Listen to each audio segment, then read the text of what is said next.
And here in this session, in the previous sessions, you would have studied about the IS code books and what are all the IS code books for the bridges and various analysis, seismic analysis, and then one particular bridge we have studied. And this is the last session, so I want to cover about the bearings, bridge bearings. So the topic which I have chosen is seismic protection of bridges. And first, let us know about the load which is coming over the bridges. So how the bridges will respond to the load. So the bridges will have will be subjected to various types of forces. That is, that forces due to lateral forces, due to wind and earthquake, and the vehicular traffic loads which is coming over the deck slab, and also the utilities, that is for sign and other things, utilities of the bridges, and its own self-weight of the bridge. Everything is a load which is coming over the bridges. How do the bridges will respond to the particular load? These loads are classified as static and dynamic load. So static load is a load that is constant over a period of time, and all the dead loads are considered as static loads. So when you take a vehicular traffic, all the vehicles on that will be treated as a dead load. And similarly, the self-weight of the bridge itself is a dead load, and its utilities are dead load. But they are all static, so it comes under the static loads. And when you say the dynamic loads, the forces which is acting, external forces which is acting on the bridge, like wind load, seismic load, load due to snow, ice, and the temperature effects, everything, or with respect to time, it will change. Those are all called as a dynamic load. So the dynamic load is a load that is variable, and it is applied over a short period of time.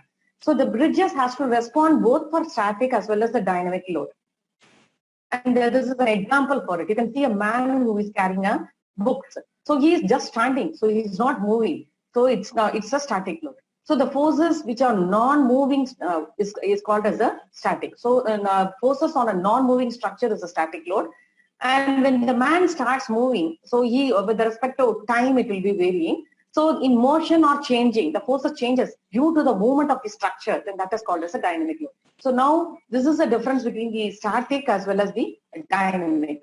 And here the speaker clearly shows a man standing on a stone. He is simply standing, so it's a static. When he starts running over it, then or he jumps over it, it's a dynamic. So this is the static and dynamic system. So this is a simple example for it. Now let me touch the engineering mechanics, that is the structural mechanics, how the bridge will be having the effect of various loads, okay, and various forces which is coming over it. So there are four basic response of the bridge elements to the load. First one is the tension, the compression, and the shear, bending, and torsion. So tension force, first one is the tension force. So a tension force, you imagine a bridge like a tug of war. When you apply a load, when you're pulling it or pushing it, that is the tension and the compression. So when you add a load or weight to a structure, it creates a stress on the materials that weaken or even break it apart. So normally, what are the different types of the stresses you are planning is, you can see in the figure, compression, then tension, then bending, torsion, and shearing. So each one by one, we can study about one by one. First one is tension. So the axial tension is a force that acts along the longitudinal axis of the member, and it tries to pull it out. So that is called as a tension. Normally, whenever you design a tension member, we should see what type of material it is made up of. So tension member should be strong in tension. So normally we use a tension because steel is used as a tension member, because steel is not only strong in tension but also in compression and bending. So we have to be, when we choose a material also, when you are applying for the tension member, that material also plays a main role over it. Next, how the tension is applied in the bridge. So you can see here an axial tension is the only force in the bridge cables as a suspension. So this is a suspension bridge, and you can see here this is a suspension bridge, and the cable carries the tension. So the tensile forces are also present in the cables of the cable stayed bridges also. Next, coming to the compression. So compression is an axial force in the compression that acts along the longitudinal, and it pushes towards together. So pushes together. You can see this is pushes together. So what happens in the bridge? what is a compression member in a bridge? The compression member is nothing but a column. So it is a concrete column. And when you talk about tension, the tension, steel carries a tension, but when you talk about the vertical member, so the compression member, so that compression member is a concrete compression member. So concrete is weak in tension and it is strong in compression. But how much strong it is? It is 10 times stronger in compression than in the tension. So what happens? Many structural members in the bridge we are taking only as a concrete, and hence the that much effect in the compression zone, the concrete plays a role. So axial compression is a force that also acts along the longitudinal axis of the member, but it pushes the member together. You can see here the bridge member, which is subjected to axial compression, that is a concrete column. So here what happens? This is a deck. So whenever any types of load which is acting over it due to the temperature and all, the expansion and the contraction takes place. So that will be transferred. So the bridge expands and contracts during temperature, and that causes the bending in the column. So the member should be able to resist that bending also. So you can see in arches, this is arch compression in the arch bridge. So next comes the shear. A shear is a type of a force which results from equal but opposite transverse force. So here we have both a diagonal tension as well as a diagonal compression. You can see here. So the shear force normally act along the diagonal part. That's why in the bridge, when a load is get transformed, it is transformed. That load is transferred to the deck, from the deck to the ends. So when it comes to the ends, the bearing part, that will be affected because it is when you have a shear, that part it is transferred to the edges, and therefore the bearing gets affected. So when there is a diagonal tension, what will happen? You can see here the diagonal. You can see the figure. The diagonal tension is here. So when you have a diagonal tension, the crack will be formed in the direction which is perpendicular to that of the tension force. So here, if you have a tension force, the crack will be formed in the direction which is perpendicular to the force. Similarly, for the diagonal compression also, if you use a steel plate, what will happen? It will not resist, so it will buckle and collapse. So normally, when you take a steel, it will be resisting more tension, and it is strong in tension but also in compression and bending. So when you in this particular case, what we can have, any material which is strong in tension we are taking. So for a compression part, when you take a compression part, so it should be strong. So we are taking a concrete embedded with the steel. So it will take away the tension part also. So whenever you have a shear, that will be transferred to the edges. So to strengthen, so in case of buildings and also you can see. So what happens, the diagonal member cracking in any openings like door, windows and also, first crack will develop and it will be showing a diagonal cracks. That is nothing but the shear effect. Similarly, in bridges also, the diagonally, it will affect the bridging. It will affect the bearing. So what we have to do, we can also have a web stiffener to make it, to avoid that effect and to counteract the effect of the shear force. We are having the web stiffeners are provided there. So next comes the bending. Bending is very simple. That is it's like in the flexure. So we will take a beam and you apply a load. What will happen? The bending will take place. So this bending causes both tension and compression stresses in the element. Next comes the torsion. Torsion is nothing but a twisting moment. It's the type of the shear force which is resulting from externally applied moment, and that tend to twist or rotate the member along the longitudinal axis. You can see here, this will rotate. So thereby the twisting will occur.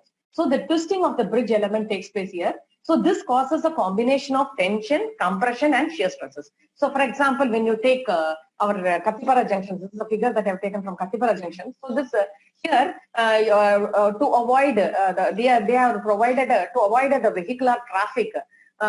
They have gone for a curved bridge. So when you have a curved bridge, what happens? The load is eccentric to the straight line drawn between the piers.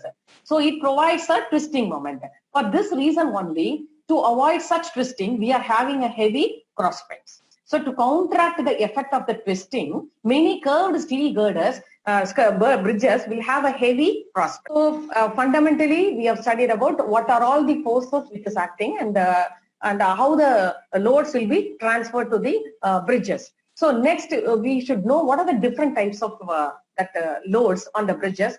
and how we have to how the bridges will overcome such effects. So first one is dead load. Dead load is a permanent load. So it includes the self height of the structure, bearing surface, curbing, sidewalks, lighting, and utility lines. When you come to the live load, the weight of the applied moving load of the vehicles and the pedestrians, that comes under the live load. Then dynamic load, already I told, it's not a static load, it is a moving load. It's a non-static one. So impact load. So how you say it's with respect to moving means dynamic load. Example, you have an impact load, you have a blast load, all with respect to time when it changes, then it is called as a dynamic load. So here we have impact loading from a vehicle, then due to wind force, due to earthquake and drift against the piers, then current, ice, impact from being hit by any vehicle or marine vessels. So these are all the dynamic loads. And what are all the internal loads? So the thermal stresses from changes in the air temperature, residual stresses from welding, shrinkage, pre-stressing, and post-tensing. These are all the internals. So these are the different types of loads which will occur on the bridges. So now next step is after how the bridges responds to the load, next step is how the load gets transferred. That is called as a load path. So how the load gets transferred. The concept of load path is very important in the, that is transferring the vehicle of the weight of the truck to that of the ground, how it will get transferred.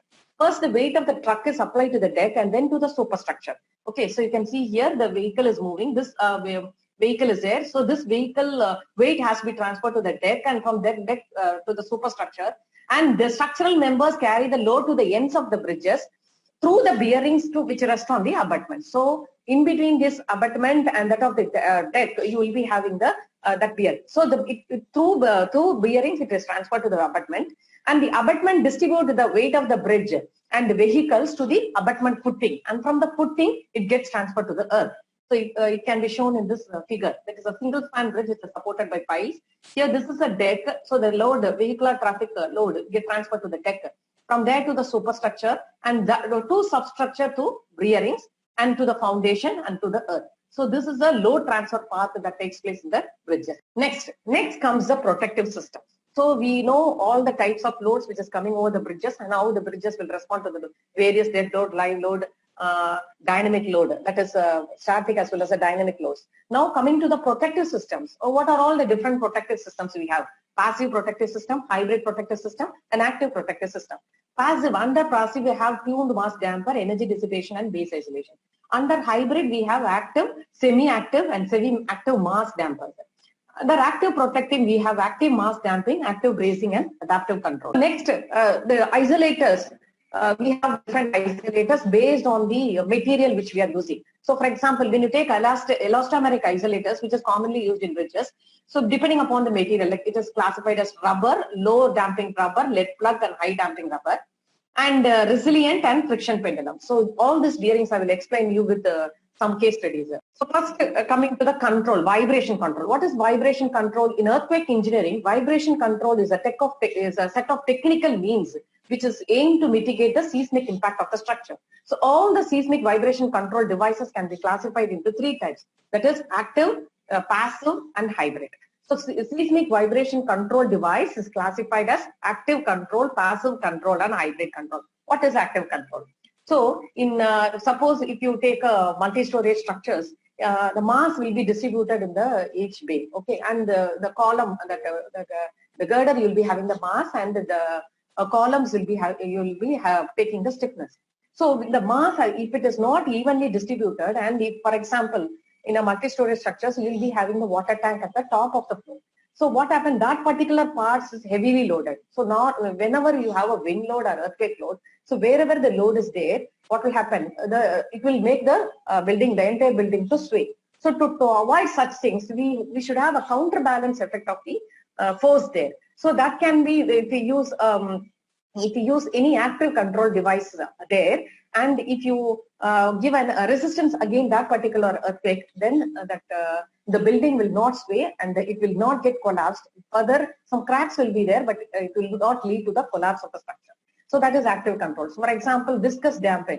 So what happens? Viscous fluid damper is used as an active control devices in many buildings. So what they will fit the active device at particular floor where it is highly loaded, and the liquid will be flowing. How means that it will be controlled by a piston and the piston head. When you operate it, what will happen? The liquid will flow, and this creates a friction, and thereby that reacts against this the earthquake forces or the wind forces and make the building to remain. It will counteract the effect of those forces. In such a way, we have a control that is called as an active control. Similarly, a passive control. Passive control is a best example is nothing but your base isolations. So in the same building, if you have the base isolators at the plinth level, what will happen instead of the entire building gets swayed to one particular side, either to the right or left side. When the isolators is fixed, it's nothing but like a roller support. So what will happen when you have a fixed roller there? It will be moving right and left, and thereby it will not make the building to collapse, but it will protect it. So that type of protection is giving at the basement level or at the plinth level to the entire structure is nothing but passive. So when you have the combination of both active and passive control, so in bridges we have both active and passive control to control the vibration effect. So that type of vibration control device is called as an hybrid one. So active, passive, and hybrid. And semi-active is also there. So these are all the different control devices. So it's clearly given the passive control system does not require an external power source, and it's being utilizes the structural motion to dissipate the seismic energy or isolates the vibration so that the response of the structure can be controlled. In such a way, we can control the passive using these isolators. Then active control, it incorporates the real-time recording instrumentation on the ground integrated with the earthquake input processing equipment and actuators within the structure.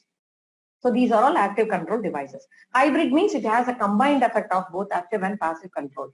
So coming to the passive control alone, we have base isolation, energy dissipation, tuned mass dampers, and tuned liquid dampers. So let us go one by one. So what is seismic isolation? As I explained you already. So this is a structure where with the mass in the girders, that is in the each floor, will be having the mass will be distributed, and the stiffness for the column. So when for a particular type, the seismic isolators, you can see here the base isolation. The base isolator is fixed at the plinth level. So this is otherwise called the seismic base isolation. So this is one of the protecting device which is used against earthquake forces, and it is also a powerful tool for the passive control structural systems. So how does this isolators work? So it will reduce the seismic load, and it mainly depends upon different types of material which you are using in the isolators. That is sand layer, graphite lime water layer, then slide friction layer, a roller and rubber layer. So based on the materials also, we can classify it, and we can, depending upon the codal provisions, we can locate that particular isolator in that particular. So the next comes the energy dissipation. An energy dissipation system is formed by adding some energy dissipator into the structure. So you can see here this energy dissipation plate is placed. This energy dissipation provides the structure with a large amount of damping that will dissipate most vibration energy from the vibration sources, and thereby it will provide the safety to the structure. Okay, and mainly in earthquake or in the comfort level due to wind effect. Then tuned mass dampers. So this should be, you can see this here, the tuned mass damper is placed and it is shown here. So this frequency should be tuned to the same that of the controlled structures in the control thing. During an earthquake, what happened? The tuned mass dampers will move against the direction of the vibration, structural vibration, and inertia forces acted on the structure. So that will reduce the response. So our ultimate aim is to reduce the response of the structure. That can be done using the tuned mass dampers.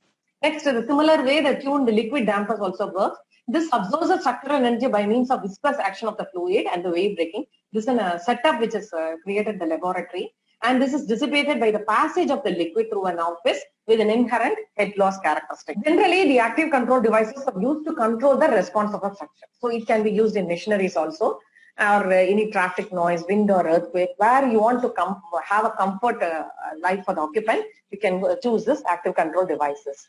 So this active mass dampers is one of the most important one of the control devices which has been used. So these are all the basics which I've studied about what is active control, what is passive control, and how we are adopting all the control devices in buildings. Now coming to the bridges, so the main thing is nothing but the bearings. So that is the earthquake protective system in the bridge.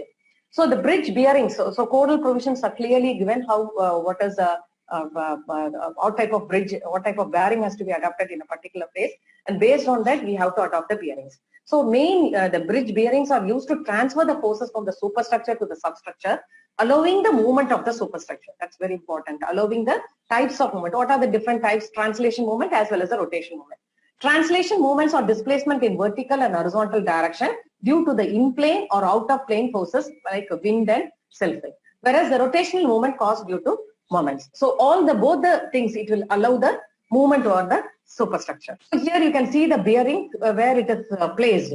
Okay, so these are all the important elements when you go for an infrastructure such as bridges or here heavy buildings, high-rise buildings and all. They transfer the load transfer movement, rotation or vertical or horizontal restraints at the critical location of the structure. So in that particular place only we have to place it. In the bridges, it is positioned between the substructure and the superstructure. So this is the superstructure and this is the substructure.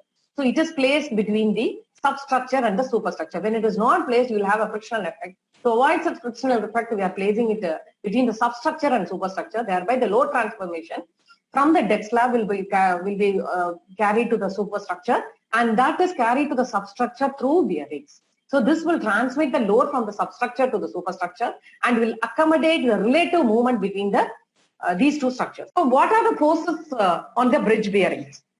So self-height, traffic load, this I have already told you, self-height of the bridge, and in addition to this, the utilities there in the bridges, then the traffic loads, then the wind load and the earthquake load.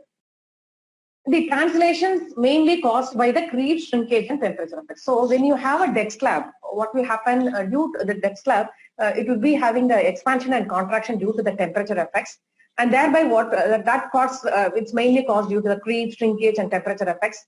So this has to be carried. So that movement, the rotation which is caused by the traffic loading, construction tolerance and uneven settlement of foundation, everything will be resisted by the bearings. So first we should know how the bearing has been developed in the olden days. First, until the end of 18th century, all the structures were built of stone, brick or mixed masonry. So these structures get affected by the environmental changes, and even a slight movement gives a deformation, and that leads to the small displacement at the support level. So this is, you can see these type of aesthetic bridges which is connecting two different places. So if this is that was made of stone, wherever material is available, they have made use of that particular material and they have constructed the bridges, the stone bridges, brick bridges, as well as the masonry bridges. So that gets affected even when you have a small displacement of the support. So in 19th century, with the introduction of the cast iron and steel, large span, the bearings are used for the large structural spans, and they are which are more slender and also flexible. So they are fitted at the support point with simple devices, and that is called as the bearings. So it can withstand movement, and more particularly the expansion and contraction due to the temperature changes. So this is the development of bearing. Now coming to the types of bearing. So bearings are used at the type where metal plates which is sliding over the other, and depending upon the material, it has been classified as a plain, rolling element, gel, then magnetic, tapered roller fluid. These are all the different types of bearings used based on the material type. Now next comes how you least select a bearing for a particular type of construction. So the loads acting on the bearings are calculated. So first we have to calculate the loads, and that particular type is decided. For various bearings, we have to do the preliminary design to determine the geometry as well as the material properties. And also one or more alternators will be eliminated because of its height, resistance at low temperature, sensitivity to installation tolerances.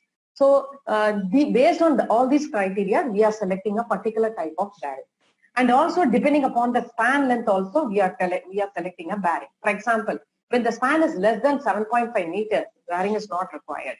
Okay, for span between 7.5 to 15 meters, you can use a mild steel plate bearing. So this can be used. When it exceeds 15 meters, we can go for metallic rocker type bearing. So this is provided over fixed support, and the roller cum rocker type bearing is provided over the free support. Similarly, we can also use a laminated neoprene ring. Nowadays they are using laminated neoprene bearings. That is also provided. The general types is fixed and expansion. What do you mean by fixed? Means it allows rotation but restrict the translations. And the expansion means it allows both the rotation and the translation movements. And now based on that, it has been classified as pin bearing, roller bearing, rocker bearing. So everything one by one we'll study. First one is the pin bearing. So it's a type of a fixed bearing. So you can see here, you have an upper plate and the top plate, which is connected by to the bottom one by the disc, and you have a ring here, that is a pin point here. So this pin bearing is a type of a fixed bearing that accommodates a rotation through the use of steel. So here the translation movements are not allowed. And you can see here in this pin bearing, the pin at the top is composed of upper and lower semicircular recessed surfaces with a solid circular pin, okay, which is placed between them. So usually these are the caps at both the ends of the pins to keep the pin from sliding off the seats and also resist the uplift. If the plate is also connected to the sole plate, okay, by either, you can see here bolting. So you can either use the bolting or welding. So the lower plate will sit on the masonry plate and the rotational movement is allowed. So the lateral as well as the translation movements are restricted here. So what is the function of the bearing means? It will permit the what is to be allowed, like a translation. It will protect what is not allowed. So both the things the bearing has to take care. And next comes the roller type bearing. For application in machinery and isolation, roller and ball bearings are used. For long span bridges, you can use this type of roller type bearing. It includes cylindrical roller and baller, and it is sufficient to resist the service movement and also damping depending upon the material used. So this is a roller type bearing. This is and under this we have two classification. One is single roller bearing, another one is multiple roller bearing. So this is, you have a single, you can see here in the figure, you have a single roller. This is cheap to manufacture, but they are having only limited vertical load capacity. So it provides the rotation as well as the longitudinal movements. This is a multiple bearing. So they are, when you want to carry a large loads, we can use a multiple bearing, and they are very expensive. They are susceptible to corrosion and deterioration. So since it is susceptible to corrosion, regular inspection as well as maintenance is required for this type of bearing. Next comes the rocker type bearing. A rocker bearing is a type of expansion bearing that comes in different varieties. So you can see here, you have a sole plate, you have a masonry plate, and the pin is here. It consists of pin at the top that facilitates the rotation, and you can see a curved surface at the bottom that accommodates the translation movements. So the rocker and pin bearings are used in steel bridges. And you can see here in the figure, the moment and the lateral forces induced from the movement of the bearings are very small. So it's negligible. So the metal bearings are here also they are susceptible to corrosion. So periodic maintenance and inspection is required for this rocker bearing. Next comes the sliding gear. So this is very important bearing which has been used nowadays. This sliding bearing mainly utilizes the one plain metal plate which is sliding over the other. So that is an important thing. And the sliding bearing surfaces produces a frictional forces. So in order to avoid that friction, we have to use one important material, lubricating material for it. So you can see here in the figure, the lubricating material is PTFE, that is polytetrafluoroethylene. So that is used as a sliding lubricating material. So it can be explained clearly here. So it is used as a component here, and this part is shown here, and this is the PTFE. So to have a lubrications, we are providing this type of material here, and this is a superstructure and substructure, and here you are having this the sliding bearing here. Okay, so this is limited to the span length of 15 meters. Next comes the curved bearing. A curved bearing consists of two curved plates. You can see here curved plates which is sliding one over the other to accommodate the reactions. The curved surface can either be cylindrical, which allows a rotation on one axis, or spherical.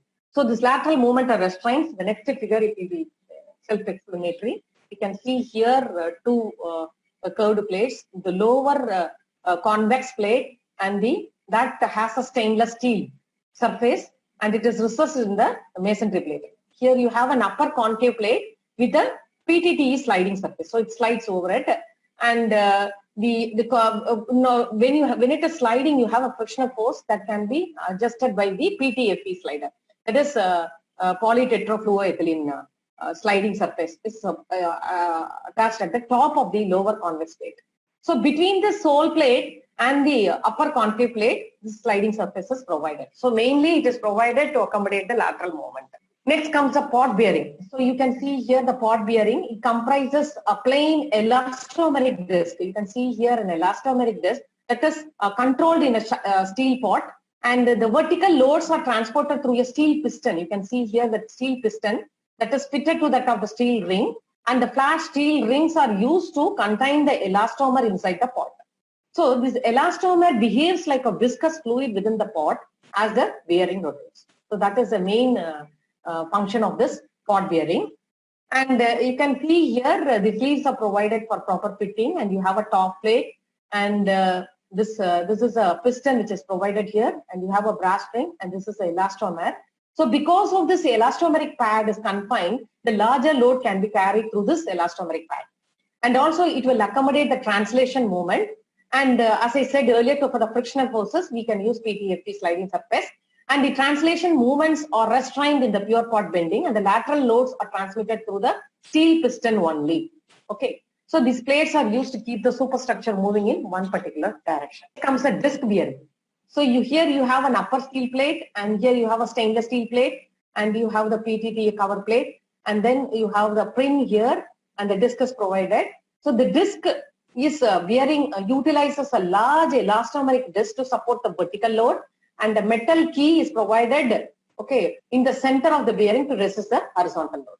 So for vertical load, we have a disc, and for horizontal load, we have a metal key. So the rotational movements are accommodated to the deformation of the elastomer. So you can see here this the setup which they have fabricated in the lab to accommodate the translation movements, and they have tested also a PTFE slider is required. So in this bearing, the polyethylene disc must be hard enough to resist the large vertical load without excessive deformation, and also to accommodate the rotation. So we have studied about the different types of bearing systems, and the important thing is the friction pendulum system. So in this, I will tell you what about the friction pendulum, and two case studies where they have used for the bridges in the other foreign places. So foreign countries, how they have used this type of pendulum systems. The friction pendulum systems are seismic isolation bearing that have been used as a bridge retrofit in around the world.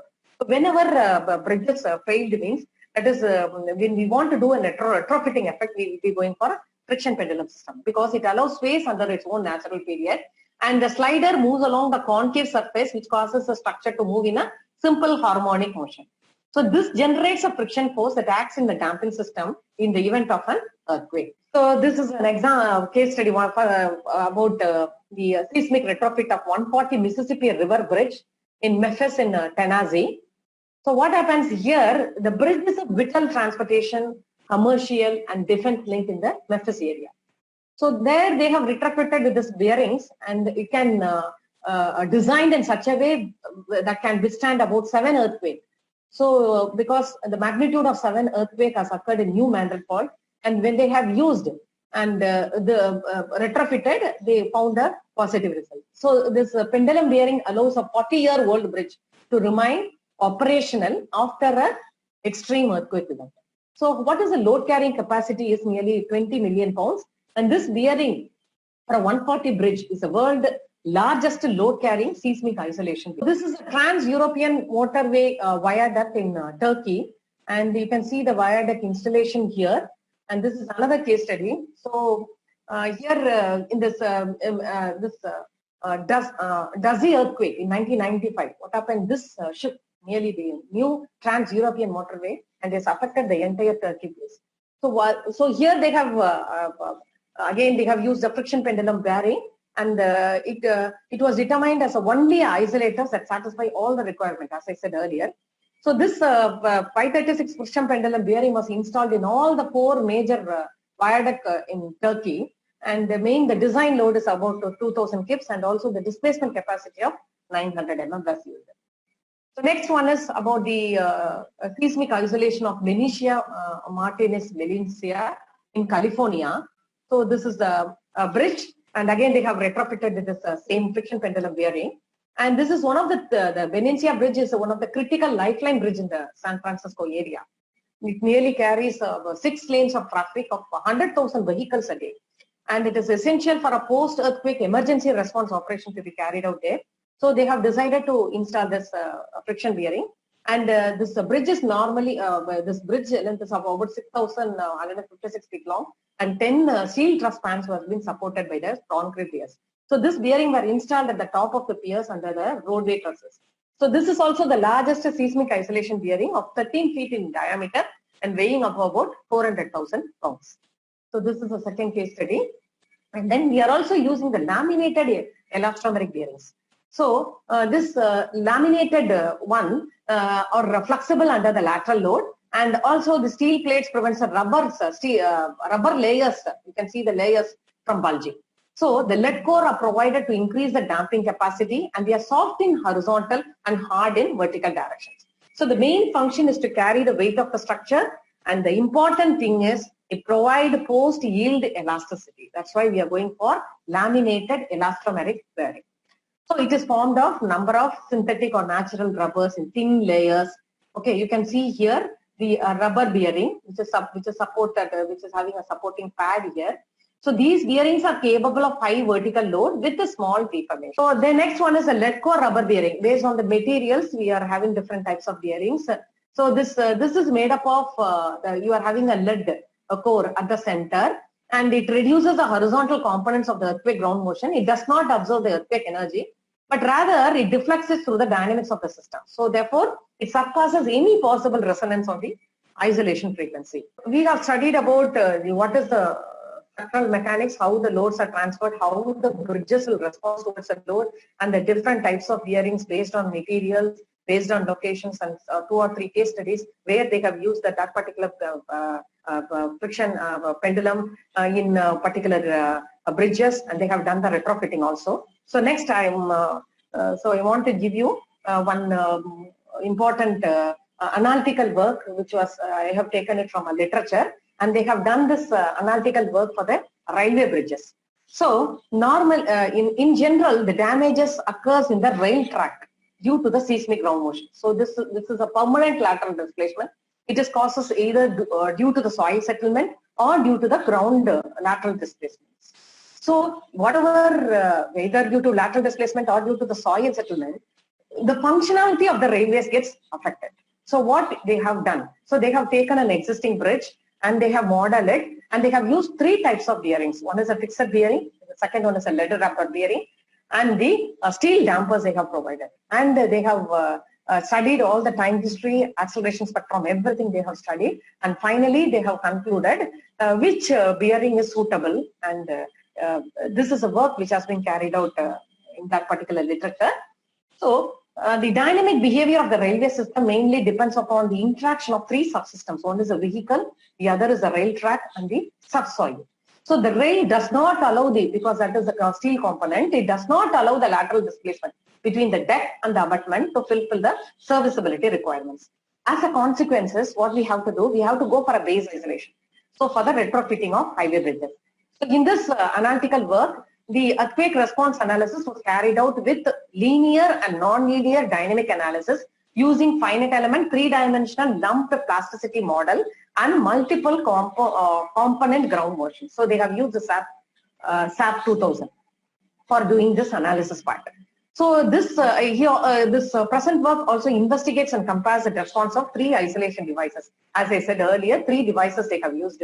One is the fixed bearing, the other one is the rubber bearing, lead rubber bearing. The other one is the damper, steel damper is used. So the outcome of the analysis provided that the use of the base isolation system, it has lowered significantly the seismic demand on the bridge piers as well as in the foundation system.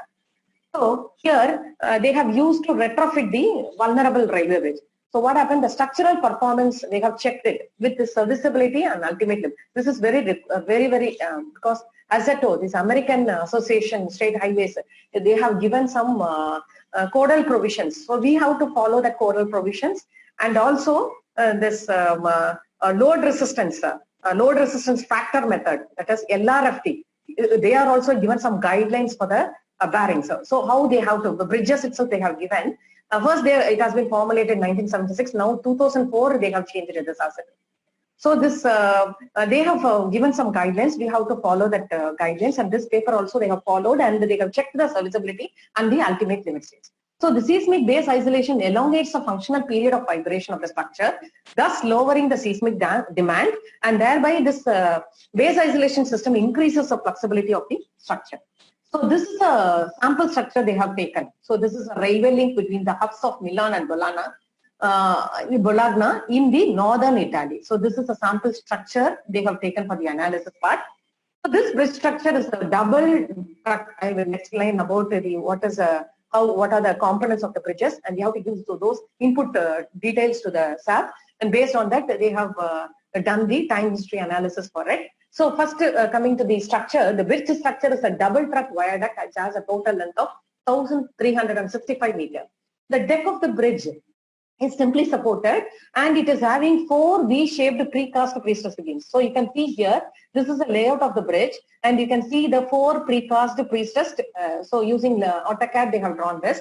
So this deck of the sample bridge is simply supported, and it is having a 4 V-shaped precast pre-stressed beams. So the beams are linked. So we have to know in finite element how the components has to be, what type of element has to be given for each and every component of the bridge. So here the beams are linked by 4 pre-tension transverse elements, 2 at the edges and 2 at the 1/3 of the span of the deck.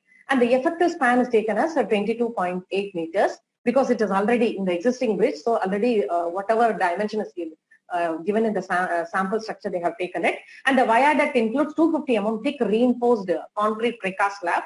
And the bridge piers, it's a box thin-walled column with a thickness of 0.3 meter. They are placed 25 meters far from each on the pile foundation.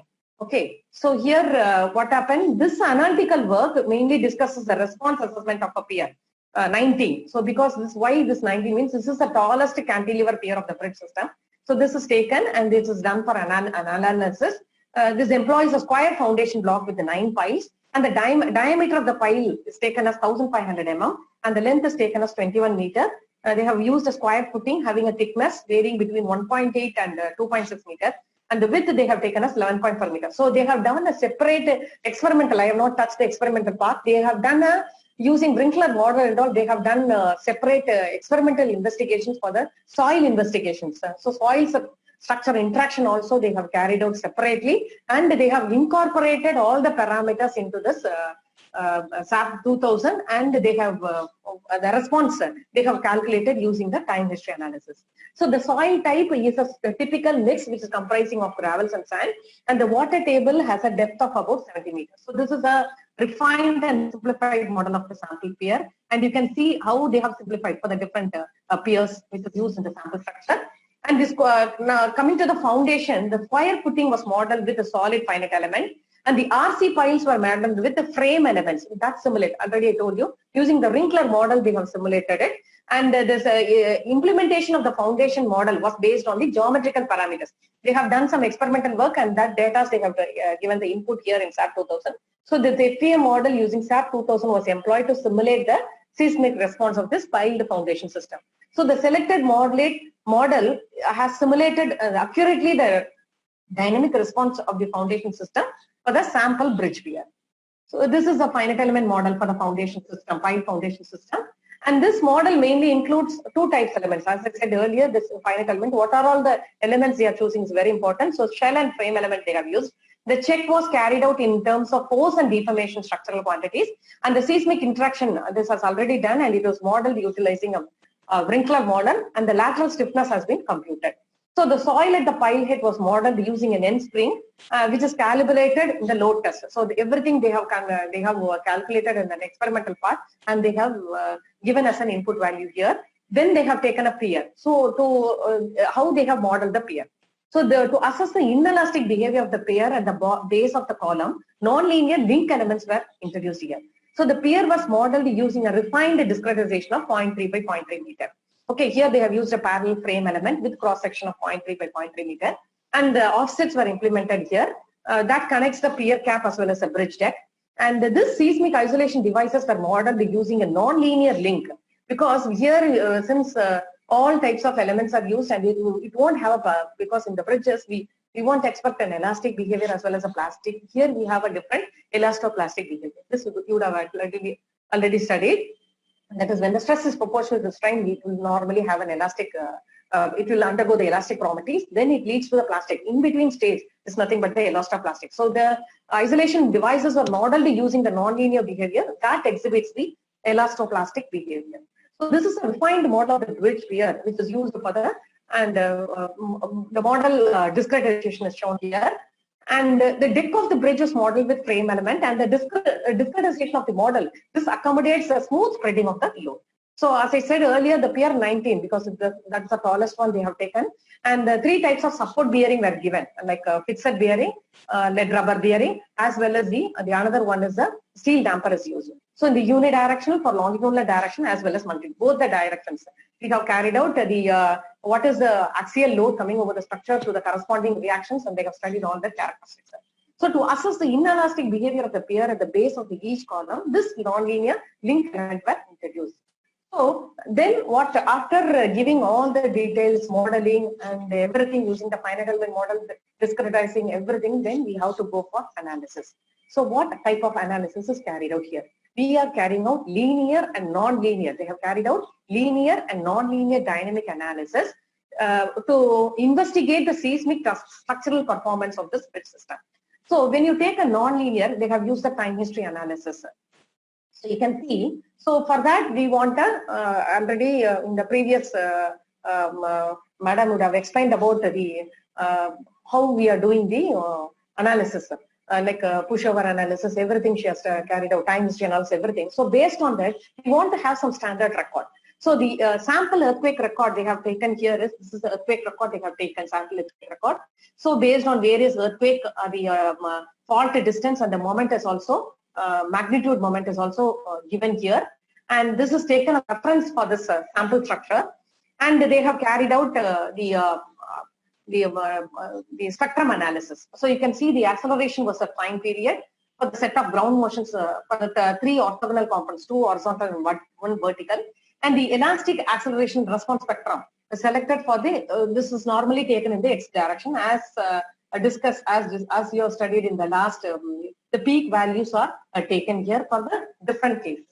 And time history analysis is also carried out, and the average values of the N, that is axial load, as well as the bending moment were evaluated. You can see for different files, they have carried out the time history responses. So now, how will you reduce it? So they have used isolators, and the steam dampers are the significant. So here the benefit of, you can see the time history of bending moment as well as for the axial load. And the introduction of steel dampers are very significant because of use of built foundation. Okay.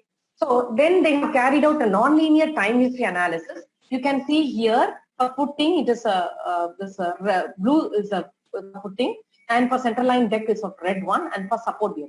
So this non-linear history analysis was carried out for the 3-dimensional model, and the elastic response history of the displacement is also carried out, and it was observed that the support bearing the center line we have a negative displacement. That is mainly due to the gravity load.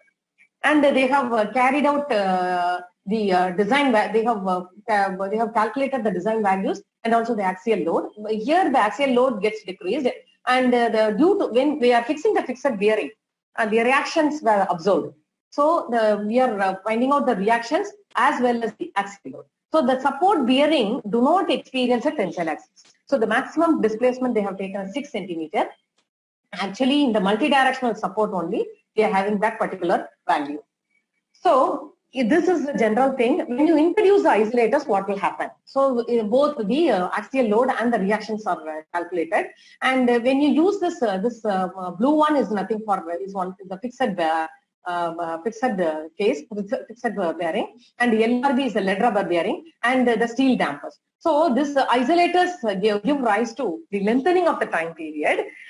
And this gets lowered when you use the LRB system. You can see here, it gets lowered due to LRB. And the seismic demand of the system, when you use the steel damper, it is having higher than that of the LRB. So based upon all the results, the time history analysis and the spectrum analysis, and also all the axial load calculations and the reactions, everything.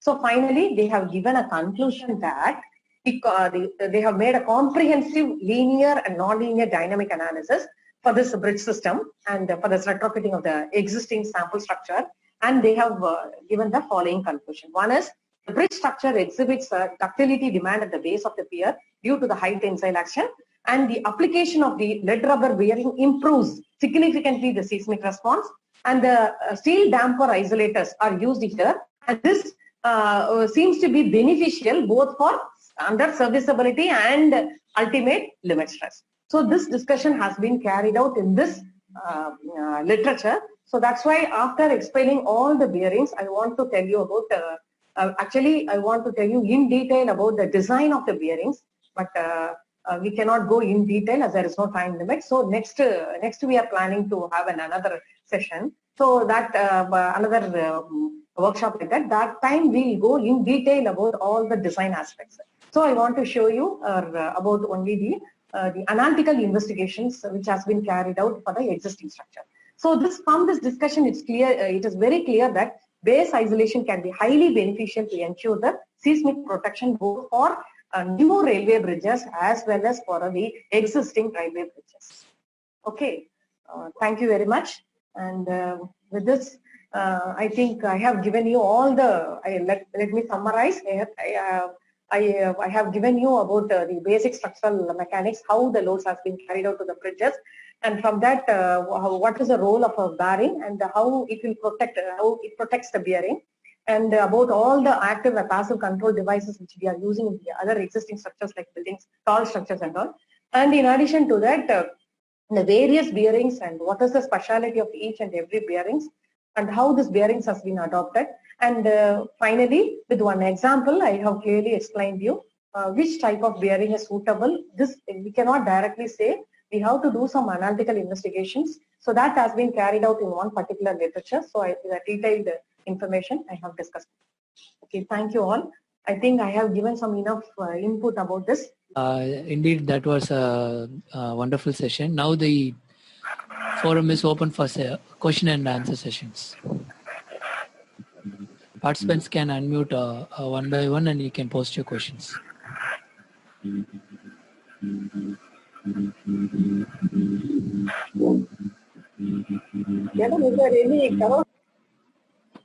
Yes, sir. Very important question, sir. Actually, when you use steel dampers, okay, it will be having corrosions. Normally, I have studied one case study. So they have used a bearing. They have used a bearing in one of the bridge. And what happens? They have used a steel bearing. And the pouring of concrete takes place from the deck slab. And due to the frictional forces which has been developed, what happened? That concrete has poured over the bearings, and the entire bearing gets corroded. And that's why I'm saying, so steel bearings are not useful for certain things. If we are using steel bearings, then we have to go for proper inspection and maintenance. Many bridges, I think Muthummadi sir has covered in the IS code also, the many bridges failures occurs due to bearings. So bearings has to be properly designed and properly based depending upon the span length, depending upon its own speciality, everything. So the corrosion is a major effect. So for, and if you use this elastomeric bearings, we can avoid corrosion, sir. So nowadays we are using only laminated elastomeric bearings. Any other questions from the participants? And Chockalingam sir have shared his similar case studies that he had given support to Orpik oil and gas, and he had a similar case with the corrosion related issues. So that's why, sir, we nowadays they are not going for the olden type. In the olden type, we don't have that much awareness about the bearings, and they have used all this timber type of structures and all. Now we have all latest with the latest technology. We have having fabrication setup and all. So we are doing lot of recent bearings like laminated bearing, elastomeric bearings, lead rubber bearing, everything. And some of the literatures they have clearly given that lead rubber bearing is more suitable also. So when you go for a retrofitting, we can go for pendulum type. But generally, we can have some elastomeric bearings. So as per the studies which has been, I have studied from the previous literature works, many of them have used only the laminated bearings. As sir said, we can avoid the corrosion part also. Fantastic, madam. Really, it is a very wonderful awesome experience to stay with you on this great session, and I'm still learning. Thank you, sir. Thank you very much. Actually, my perspective is something different from the design part, because I'm giving support for the design failure analysis. Okay. When and where the case is applicable to the extension of time of the design failure from the engineering part of, from the clients or the engineer part. So the type of support I'm giving. That's what the various studies I have. Maybe I can share my experience also in the future session. Thank you, sir. Thank you, sir. With pleasure, sir. Because as for the literatures and other things, and based on the various case studies, we are analyzing it. But you will have more practical experience there. True. You'll go to the site and we'll have practical experience based on. Yes, sir. It's good to have. But this is completely not the design perspective. I'm approaching only the claims as well as the failure part and how this is going to make me money. Okay. For the variation claims and the extension of time I'm working on for a few companies. Okay, sir. And I have some other cases also, the dampness course, few other cases Dampers I have. If we are using it in the structure. Also have we found some cases. So maybe in the future session I can give the elaboration. Yes, sir. Yes, sir. Perfect, madam. Really, I learned so many things today. Thanks a lot. Thank you very much, sir. And thanks once again. Thanks to one and all. Thanks. Thank you, sir. Thank you, sir. Then with that, I can conclude for today's presentation. Today's webinar session. Professor Ilavenil had elaborated the fundamentals of structural mechanics, types of load, stresses from strength of materials, responses of structural elements from structural analysis, fundamental load transfer mechanism of bridges. Finally, a deep introduction on bridge protection system were also made by her. A clear description of bearings in the bridges were also neatly explained with pictures. Thanks to the efforts made by Professor Ilavenil for bringing out several case studies. It's indeed a wonderful webinar session at the end of the webinar series. I thank Professor Ilavenil and all the participants for patience learning and time spent during this webinar series. We'll also circulate the feedback link form today right after this webinar session. Kindly give your feedback, and your e-certificate will be available and it will be informed to you at the earliest. Thank you once again. Thank you all. Thank you, ma'am. Thank you, Arun. Thank you.